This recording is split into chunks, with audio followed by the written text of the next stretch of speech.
וידבר משה ראשי המטות לבני ישראל לאמור. Mes chers amis, bonjour. Ce Shabbat, Matot Massé, nous allons lire deux parachiotes, la paracha de Matot et la paracha de Massé. Par contre, en Israël, on va lire une seule paracha. Savez-vous pourquoi?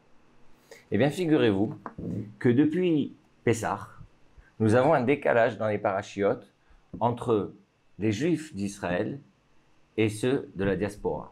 Je m'explique. Le 8e jour de Pessah était un samedi, puisque le 7e jour c'est un vendredi, automatiquement le 8e jour c'est un samedi. Mais si en diaspora, les deuxièmes fêtes de Pessah comptent 2 jours, le 7e et le 8e jour, en revanche en Israël, les deuxièmes fêtes de Pessah ne comptent qu'un seul jour. Ce qui explique que le deuxième jour de Pessah, en réalité en Israël, on n'était pas Pessah, on était Shabbat normal. Et donc, en Israël, on a lu la paracha de Shemini à l'époque, qui était la paracha de Shemini. Donc, on l'a lu le Shabbat, le lendemain du 7e jour de Pessah. En revanche, en diaspora, c'était encore la fête de Pessah. Donc, il y avait la lecture de la Torah qui était spécifique à celle de Pessah. Et la paracha de Shemini, nous l'avons lue la semaine d'après. Ce qui veut dire que depuis la paracha de Shemini, nous avons une paracha de retard par rapport à ceux d'Israël.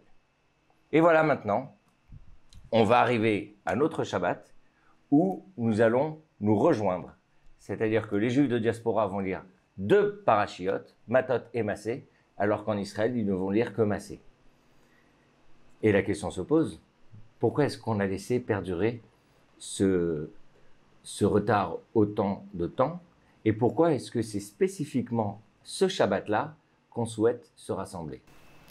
Et la réponse est parce que l'objectif est de faire en sorte que la lecture de la Torah que nous allons lire avant Tisha B'Av, ou celle qui correspond à celle qui est avant Tisha B'Av, soit unie entre ceux de la diaspora et ceux d'Israël.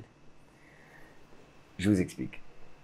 Savez-vous que la raison de la destruction du temple qui a provoqué justement ce jeûne de Tisha B'Av, qui était le 9 Av, eh bien, c'était à cause de la haine gratuite. C'est la haine gratuite qui a provoqué la destruction du temple. Et c'est la raison pour laquelle nous jeûnons.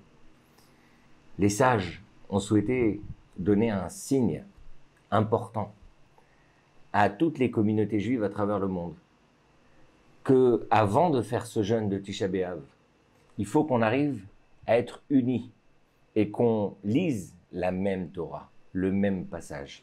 Et que c'est par cette étude et par cette lecture que nous allons nous unifier.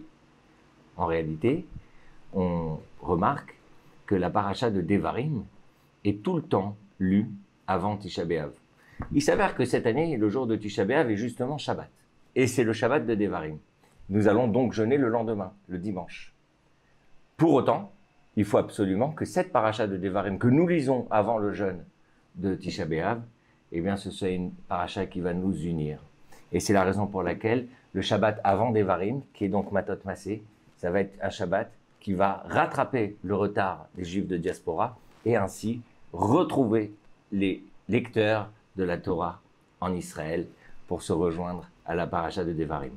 Voilà, le message qu'il y a ici derrière, c'est que même dans les petites différences, quand elles peuvent exister, il y a un moment où on doit trouver des points de convergence pour faire en sorte que, même si on peut avoir des décalages entre les uns et les autres, il faut toujours à un moment donné pouvoir se rejoindre sur l'essentiel.